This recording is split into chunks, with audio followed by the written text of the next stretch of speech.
ಅದು ಇನ್ನು 6 ದಿನದ ಮುದ್ದಾದ ಹಸುಗೂಸು. ನೋಡೋದಕ್ಕೆ ತುಂಬಾ ಸುಂದರ. ಆ ಹಸುಗೂಸಿನ ತಾಯಿಗೆ ಸ್ವಲ್ಪವಾದರೂ ಕರುಣೆ ಇದ್ದಿದ್ರೆ ಇವತ್ತು ಆ ಮಗು ಅನಾಥವಾಗ್ತಿರ್ಲಿಲ್ಲ.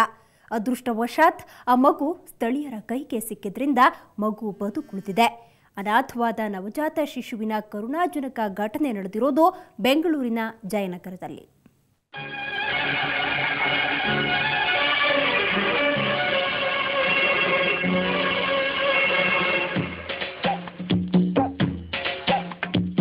ಅನಾಥ ಮಗುವಾದೆ ನಾನು, ಅಪ್ಪನೂ ಅಮ್ಮನೂ ಇಲ್ಲ, ಅಣ್ಣನೂ ತಮ್ಮನೂ ಇಲ್ಲ, ಭಿಕಾರಿ ದೊರೆಯಾದೆ ನಾನು, ಅತ್ತರೆ ಬುದ್ಧಿ ತೋರಿಲ್ಲ, ಅತ್ತರೆ ಬುದ್ಧಿ ತೋರಿಲ್ಲ. ಇಷ್ಟು ಸುಂದರವಾಗಿರೋ ಈ ಮುದ್ದಾದ ಹಸುಗೂಸಿನ ತಾಯಿಗೆ ಕರುಣೆ ಇದ್ದಿದ್ರೆ ಅನಾಥವಾಗ್ತಾ ಇರಲಿಲ್ಲ. ಬಾಕ್ಸ್ ಒಂದರಲ್ಲಿ ಗಂಡು ಮಗುವನ್ನ ಅದ್ಯಾರೋ ಜಯನಗರದ ಕಾಂಪ್ಲೆಕ್ಸ್ನಲ್ಲಿ ಇಟ್ಟು ಹೋಗಿದ್ದಾರೆ. ಒಂದ್ ವೇಳೆ ಈ ಹಸುಗೂಸಿನ ತಾಯಿ ಟಿವಿ ನೋಡ್ತಾ ಇದ್ರೆ ಆಕೆ ಕರುಳಾದ್ರೂ ಚುರುಕನಿಸದೇ ಇರಲಾರ್ದು.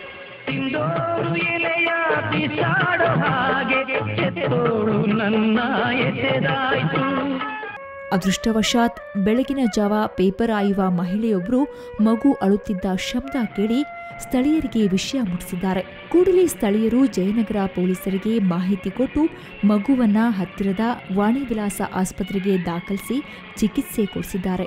ಆ ಟೈಮಲ್ಲಿ ಪೇಪರ್ ಆಯೋರು ಮಾತಾಡಿದ್ರು, ಏನಂದರೆ ಯಾರೊಬ್ಬರು ಲೇಡಿ ಬಂದು ಹೇಳ್ಬಿಟ್ಟೋದ್ರು, ಇಲ್ಲ ಮಗು ಒಂದು ಸೌಂಡ್ ಬರ್ತಾ ಇದೆ ಅಂತ. ಫಸ್ಟ್ ಬೆಕ್ ಸೌಂಡ್ ಅಂತ ಅಂದ್ಕೊಂಡ್ರು. ಆವಾಗ ಮಗು ಸೌಂಡ್ ಅಂತ ಗೊತ್ತಾದಾಗ ಒಂದು ಬಾಕ್ಸ್ ಒಳಗೆ ಇಟ್ಟಿದ್ರು. ಬಾಕ್ಸನ್ನು ಜರುಗಿಸಿ ನೋಡಿದಾಗ ಬಹುಶಃ 1 ವಾರ ಆಗಿದೆ ಅನಿಸುತ್ತೆ ಮಗು ಹೆತ್ತು. ಆ ಮಗು ಏನು ಇಟ್ಟು 1-1.5 ವಾರ ಆಗಿದೆ ಅಷ್ಟೇ. ಅದು ಏನು ಅಂದರೆ 4-5 ದಿವಸದ ಮಗು ಅಲ್ವಾ, ಅದು ಹಾಲು ಕುಡಿಸ್ಬಿಟ್ಟು ತಗೊಂಬಂದು ತಾಯಿ ಇವಾಗ ಬೆಳಿಗ್ಗೆ, ಯಾಕೆ ಅಂದರೆ ಇಲ್ಲಿ ಸುಮಾರು ಏನಿಲ್ಲ, ಬೆಳಿಗ್ಗೆ ಒಂದು 300-400 ಜನ ಬಂದೇ ಬರ್ತಾರೆ, ಪೇಪರ್ ಹಾಕೋರು, ಪೇಪರ್ ತೊಗೊಂಡೋಗೋರು ಎಲ್ಲ. ಅದರಿಂದ ಅಮ್ಮ ಬಂದು ಅಷ್ಟು ಧೈರ್ಯವಾಗಿ ಬಿಟ್ಬಿಟ್ಟು ಹೋಗಿದ್ದಾರೆ. ಬೆಂಗಳೂರಿನಲ್ಲಿ ಇತ್ತೀಚಿನ ದಿನಗಳಲ್ಲಿ ಇಂತಹ ಪ್ರಕರಣಗಳು ಹೆಚ್ಚುತ್ತಾ ಇವೆ. ಮಹಿಳೆಯರಿಗೆ ಏನಾದರೂ ಸಮಸ್ಯೆ ಬಂದರೆ ಮಹಿಳಾ ಸಹಾಯವಾಣಿಗೆ ಕರೆ ಮಾಡಿ ಸಮಸ್ಯೆಗಳನ್ನ ಬಗೆಹರಿಸಿಕೊಳ್ಳಿ ಅಂತಾರೆ ಮಹಿಳಾ ಮತ್ತು ಮಕ್ಕಳ ಕಲ್ಯಾಣ ಇಲಾಖೆ ಅಧ್ಯಕ್ಷರು. ಸರೆಂಡರ್ ಮಾಡೋಕ್ಕೆ ನಾನು ಯಾರಿಗೆ ಎನ್ಕರೇಜ್ ಮಾಡಲ್ಲ. ಯಾಕೆಂದರೆ ನಿಮ್ದು ಏನು ಪ್ರಾಬ್ಲಮ್ಸ್ ಇದೆ, ಏನು ಸಮಸ್ಯೆ ಇದೆ, ಬನ್ನಿ ಮಾತಾಡೋಣ ನಿಮ್ಮದು ಮುಂದೆ. ಯಾಕೆಂದರೆ ಒಂದ್ಸಲ ಮಗುಗೆ ಸರೆಂಡರ್ ಆದಮೇಲೆ ತಿರುಗಿ ನಿಮಗೆ ಸಿಕ್ಕಲ್ಲ. ಸದ್ಯಕ್ಕೆ ಮಗು ವಾಣಿವಿಲಾಸ ಆಸ್ಪತ್ರೆಯಲ್ಲಿದೆ. ಈಗಲಾದರೂ ತಮ್ಮ ತಪ್ಪಿನ ಅರಿವಾದರೆ ಹೆತ್ತಮ್ಮ ಆಸ್ಪತ್ರೆಗೆ ಹೋಗಿ ಮಗುವಿನ ಆರೈಕೆಗೆ ಮುಂದಾದರೆ ಅದು ಮಾನವೀಯತೆ. ಅಶ್ವಥ್ SN, ಕ್ರೈಮ್ ಬ್ಯೂರೋ, ಸುವರ್ಣ ನ್ಯೂಸ್ 24/7. ಆಡಳಿತ ಮಂಡಳಿ ವಿರುದ್ಧ ಧ್ವನಿ ಎತ್ತಿದ್ರೆ ಮುಗೀತು. ನೌಕರ ವಿಳಾಸವಿಲ್ಲದಂತೆ ಕಣ್ಮರೆಯಾಗ್ತಾನೆ. ಇದಕ್ಕೆ ಸಾಕ್ಷಿ ಬಿಎಂಟಿಸಿ ನೌಕರ ತುಳಸಿದಾಸ್. ಸಂಸ್ಥೆಯಲ್ಲಿನ ಭ್ರಷ್ಟಾಚಾರದ ವಿರುದ್ಧ ಸಿಡಿದದ್ದ ಪರಿಣಾಮ ಇವತ್ತು ತುಳಸಿದಾಸ್ ಸಾವು ಬದುಕಿನ ನಡುವೆ ಹೋರಾಟ ಮಾಡುತ್ತಿದ್ದಾರೆ.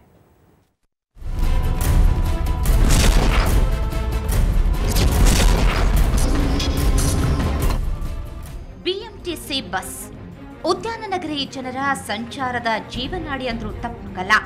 ಆದರೆ ಬಿಎಂಟಿಸಿಗೆ ಇತ್ತೀಚೆಗೆ ಗರ ಬಡ್ತಿದೆ. ಹೀಗಾಗಿ ಬಿಎಂಟಿಸಿ ಭ್ರಷ್ಟಾಚಾರದ ವಿರುದ್ಧ ನೌಕರರು ಸರಣಿ ಸಾಲಿನಲ್ಲಿ ಧರಣಿಗಳನ್ನ ಮಾಡ್ತಿದ್ದಾರೆ. ಆದರೆ ಈ ಪ್ರತಿಭಟನೆಗಳಿಗೆ ಮಾತ್ರ ಕವಡೆ ಕಾಸಿನ ಕಿಮ್ಮತ್ತಿಲ್ಲ. ಈ ರೀತಿ ಸಂಸ್ಥೆಯ ಅಸಡ್ಡೆಗೆ ಸಾಕ್ಷಿಯಾಗಿರುವುದು ನಿನ್ನೆ ಯಲಹಂಕ ಡಿಪೋ 30ರಲ್ಲಿ ತುಳಸಿದಾಸರ ಪ್ರತಿಭಟನೆ.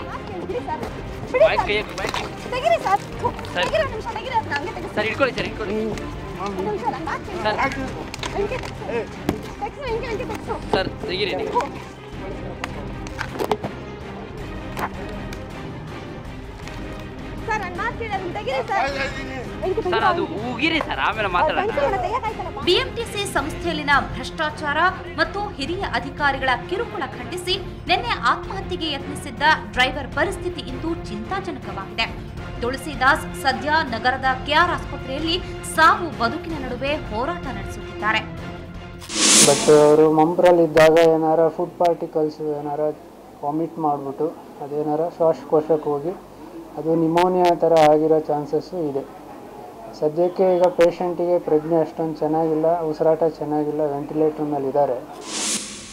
ಶ್ವಾಸಕೋಶದ ತೊಂದರೆ, ರಕ್ತಹೀನತೆ ಮತ್ತು ಉಸಿರಾಟದ ಸಮಸ್ಯೆಯಿಂದ ಬಳಲುತ್ತಿರುವ ತುಳಸಿದಾಸ್ನನ್ನ ನೋಡಲು ಇದುವರೆಗೂ ಯಾವೊಬ್ಬ ಅಧಿಕಾರಿಗಳು ಬಂದಿಲ್ಲ. ಸಂಸ್ಥೆಯ ವಿರುದ್ಧ ಹೋರಾಟ ಮಾಡಿದ್ದಕ್ಕೆ ಇದು ಪ್ರತಿಫಲ ಅಂತ ಕುಟುಂಬದವರು ಸಂಸ್ಥೆಗೆ ಹಿಡಿ ಶಾಪ ಹಾಕಿದ್ದಾರೆ. ಏನು ಅವರಿಗೆ ತುಂಬ ಹಿಂಸೆ, ನನಗೆ ತಡೆಯೋಕ್ಕಾಗಲ್ಲ, ನಾನು ಸತ್ತೋಗ್ತೀನಿ, ನಾನು ಇರೋದಿಲ್ಲ ಅಂತ ದಿವಸ ಫೋನ್, ನಾನು ಅವನೇನಾದರೂ ಮಾಡ್ಕೋತಾನೆ ಅಂತ ದಿವಸ ಫೋನ್ ಮಾಡ್ತಾಯಿದ್ದೆ. ಅವನು ಮಾತಾಡು ಅಂತಿದ್ದ. ಎಷ್ಟು ಧೈರ್ಯ ಹೇಳಿದ್ರು ಅವ್ನು ನನ್ನ ಮಾತು ಕೇಳ್ತಾನೆ ಇಲ್ಲ, ಕಟ್ ಮಾಡ್ತಿದ್ದ. ಮತ್ತೆ ಮಾಡ್ತಿದ್ರೆ ಮತ್ತೆ ನಾನು ಬದುಕಲ್ಲ ಬಿಡು, ನಾನು ಸತ್ತೋದ್ಮೇಲೆ ಬಾ ಅಂತ ಹಾಗೆಲ್ಲ ಹೇಳ್ತಾ ಇದ್ದ. ಸುವರ್ಣ ನ್ಯೂಸ್ನಲ್ಲಿ ತುಳಸಿದಾಸ್ ಕುರಿತ ಸುದ್ದಿ ನೋಡಿ ಸಚಿವ ಆರ್ ಅಶೋಕ್ ತಪ್ಪಿತಸ್ಥರ ವಿರುದ್ಧ ಕ್ರಮ ಕೈಗೊಳ್ಳುವುದಾಗಿ ಭರವಸೆ ನೀಡಿದರು. ಸ್ಟ್ರೈಕ್ ಮಾಡಿದ್ದಾರೆ, ಸಾವಿರಾರು ಜನಕ್ಕೆ ಆ ಸಂದರ್ಭದಲ್ಲಿ ಬಸ್ ಸೌಲಭ್ಯ ತಪ್ಪಿಸಿದ್ದಾರೆ ಅನ್ನೋ ದೃಷ್ಟಿಯಿಂದ ಅವ್ರ ಮೇಲೆ ಕ್ರಮ ಆಗಿತ್ತು. ಅದಕ್ಕೆ ನನಗೆ ಇನ್ನೂ ಪೂರ್ಣ ಮಾಹಿತಿ ಗೊತ್ತಿಲ್ಲ. ಪೂರ್ಣ ಮಾಹಿತಿಯನ್ನು ತೆಗೆದುಕೊಂಡು ಯಾರು ತಪ್ಪು ಮಾಡಿದ್ದಾರೆ, ಕಂಡಕ್ಟರ್ ತಪ್ಪು ಮಾಡಿದ್ದಾನ, ಡಿಪೋ ಮ್ಯಾನೇಜರ್ ತಪ್ಪು ಮಾಡಿದ್ದಾರೆ, ಅದ್ರ ಬಗ್ಗೆ ಒಂದು ವರದಿಯನ್ನು ತರಿಸ್ಕೊಂಡು ಆಮೇಲೆ ನಾನು ಕ್ರಮ ತೆಗೆದುಕೊಳ್ತೀನಿ. ಬಿಎಂಟಿಸಿ ಸಂಸ್ಥೆಯೇ ತುಳಸಿದಾಸ್ಗೆ ಬೆಸ್ಟ್ ಎಂಪ್ಲಾಯಿ ಅವಾರ್ಡ್ ನೀಡಿದೆ. ಹೀಗಿರುವಾಗ 16 ವರ್ಷ ಬಿಎಂಟಿಸಿ ಸಂಸ್ಥೆಗಾಗಿ ಜೀವ ತೆತ್ತಿರೋ ನೌಕರನಿಗೆ ಸಿಗೋ ಗೌರವ ಇದೇನಾ? ಇಂತಹ ನೌಕರನೇ ಸಂಸ್ಥೆಗೆ ಬೇಡವಾ? ಇಂತಹ ಹಲವು ಪ್ರಶ್ನೆಗಳು ನಿಷ್ಠಾವಂತ ನೌಕರರಲ್ಲಿ ಮೂಡಿದ್ರೂ ಅದು ತಪ್ಪಲ್ಲ. ನಂದಿನಿ ಜೈ, ಸುವರ್ಣ ನ್ಯೂಸ್ 24/7 ಬೆಂಗಳೂರು. ಆತ ನಂಬಿಕಸ್ಥ ಬಂಟ. ಒಂದಲ್ಲ ಎರಡಲ್ಲ 10 ವರ್ಷಗಳಿಂದ ಅಲ್ಲಿ ಕೆಲಸ ಮಾಡಿಕೊಂಡು ಮಾಲೀಕನ ಮನೆಯಲ್ಲೇ ಉಳ್ಕೊಂಡಿದ್ದ. ಕೊನೆಗೊಂದು ದಿನ ಆತ ಉಂಡ ಮನೆಗೆ ಕನ್ನ ಹಾಕಿ ಇದ್ದ ಬದ್ದದ್ನೆಲ್ಲ ದೋಚಿ ಪರಾರಿಯಾದ. ಚಾಲಕಿ ಪೊಲೀಸರ ಇನ್ವೆಸ್ಟಿಗೇಷನ್ ಆತನ ಕೈಗೆ ಕೋಳ ಬೀಳಿಸುವಲ್ಲಿ ಸಕ್ಸಸ್ ಆಯಿತು.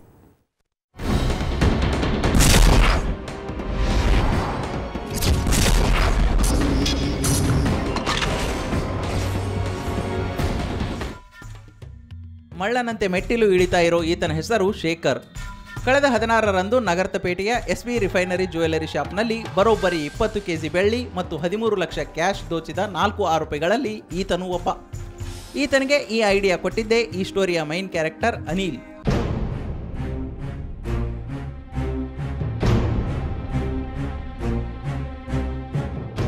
ಎಸ್ಪಿ ಜ್ಯುವೆಲರಿ ಶಾಪ್ನಲ್ಲಿ ಅನಿಲ್ 10 ವರ್ಷಗಳಿಂದ ಕೆಲಸ ಮಾಡುತ್ತಿದ್ದ. ಮನೆಯವರ ನಂಬಿಕಸ್ಥ ಬಂಟ. ಹಣಕಾಸಿನ ಸಮಸ್ಯೆ ಎದುರಿಸುತ್ತಿದ್ದ ಅನಿಲ್ ಉಂಡ ಮನೆಗೆ ಕನ್ನ ಹಾಕಲು ತನ್ನ ಸ್ಕೆಚ್ ಹಾಕಿದ. ಸ್ನೇಹಿತರಾದ ಶೇಖರ್, ತುಷಾರ್, ಇಂದ್ರಜಿತ್ ಜೊತೆ ಸೇರಿ ಜನವರಿ 16ರ ರಾತ್ರಿ ಅಂಗಡಿ ದರೋಡೆಗೆ ಮುಂದಾದ. ಸ್ನೇಹಿತ ಶೇಖರ್ಗೆ ಹೆಲ್ಮೆಟ್ ಧರಿಸಿ ಅಂಗಡಿ ಬೀಗ ಕೈಗಿಟ್ಟು ಕಳುಹಿಸಿದ. ಅನಿಲ್ ಮತ್ತು ಸ್ನೇಹಿತರು ಪೊಲೀಸರು ಬಂದರೆ ಸಿಗ್ನಲ್ ನೀಡಲು ಹೊರಗಿದ್ರು. ರಾತ್ರಿ 12 ಗಂಟೆಗೆ ಒಳಹೋದ ಆಸಾಮಿ ಕೆಲಸ ಮುಗಿಸಿ ಬಂದದ್ದು ಮುಂಜಾನೆ 5 ಗಂಟೆಗೆ. 20 ಕೆಜಿ ಬೆಳ್ಳಿ, 250 ಗ್ರಾಂ ಬಂಗಾರ ಮತ್ತು 13 ಲಕ್ಷ ನಗದು ಹಣ ಕಳ್ಳರ ಪಾಲಾಗಿತ್ತು. ಈ ಒಂದು ಫಾಲ್ಸ್ ಕೀಯನ್ನು ಉಪಯೋಗ ಮಾಡಿಕೊಂಡು ಅದು ಡೋರನ್ನು ಓಪನ್ ಮಾಡಿ ಒಳಗಡೆ ಪ್ರವೇಶ ಮಾಡಿ ಒಳಗಡೆ ಡ್ರಾಯರ್ನಲ್ಲಿ ಇಟ್ಟಿದ್ದಂಥ 20 ಕೆಜಿ ಬೆಳ್ಳಿ ಮತ್ತು 260 ಗ್ರಾಮ್ ಬಂಗಾರ ಮತ್ತು 12,84,84,000 ರೂಪಾಯಿ ನಗದು ಹಣ ಇದನ್ನು ಕಳುವು ಮಾಡ್ಕೊಂಡು ಹೋಗಿ ಅದನ್ನು ಇಲ್ಲಿಂದ ಮಹಾರಾಷ್ಟ್ರಕ್ಕೆ ಕಳಿಸಿದ್ರು. ಪ್ರಕರಣ ದಾಖಲಿಸಿಕೊಂಡಿದ್ದ ಹಲಸೂರು ಗೇಟ್ ಪೊಲೀಸರಿಗೆ ಹೆಲ್ಮೆಟ್ ಹಾಕಿದವ ಒಳಗೆ ಹೋಗುವ ಸಿಸಿಟಿವಿ ಲಭ್ಯವಾಯಿತು. ಆರಂಭದಲ್ಲೇ ಪೊಲೀಸರಿಗೂ ಏನೂ ಅರ್ಥವಾಗಲಿಲ್ಲ. ಪೊಲೀಸರ ಚಲನವಲನಗಳನ್ನು ಆರೋಪಿಗಳು ಗಮನಿಸುತ್ತಿದ್ದರು. ಪೊಲೀಸರ ಮಾಸ್ಟರ್ ಬ್ರೈನ್ ಇವರ ಕಡೆ ತಿರುಗಿದಾಗ ಅನಿಲ್ ಹಾಗೂ ಸ್ನೇಹಿತರಿಗೆ ಲಾಠಿ ರುಚಿ ತೋರಿಸಿದ್ರು. ಆಗ ಸತ್ಯ ಬಯಲಾಯಿತು.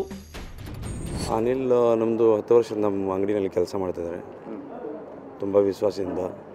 ಆ ರೀತಿ ಅದು ಮಂಡೇ 16ಗೆ ನಾವು ರಿಫೈನ್ ಮಾಡಿ ಬೆಲ್ ಇಟ್ಟಿದ್ದೀನಿ 35 ಕೆಜಿ. ಆ ಬಿಲ್ಲಿನ ಅವರು ಫ್ರೆಂಡ್ ಜೊತೆಗೆ ಸೇರಿ ಈ ಕಳ್ತನ ಮಾಡಿದ್ದಾರೆ. ಅನಿಲ್ ಹಾಗೂ ಸ್ನೇಹಿತರಿಗೆ ಗೋಳ ಹಾಕಿರುವ ಪೊಲೀಸರು ಕಳವು ಮಾಡಿದ್ದ ಅಷ್ಟು ಹಣವನ್ನು ವಶಪಡಿಸಿಕೊಂಡಿದ್ದಾರೆ. ನಂಬಿಕಸ್ಥ ಬಂಟನ ಸ್ಕೆಚ್ ನೋಡಿ ಮಾಲೀಕ ಯಶವಂತ್ ಬೆಚ್ಚಿ ಬಿದ್ದಿದ್ದಾರೆ.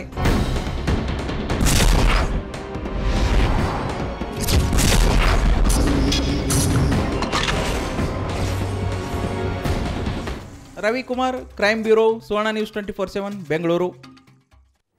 ಈಗ ಒಂದು ಬ್ರೇಕ್ ನಂತರ ಬೆಂಗಳೂರು ಫಸ್ಟ್ ಮುಂದುವರಿಯುತ್ತೆ.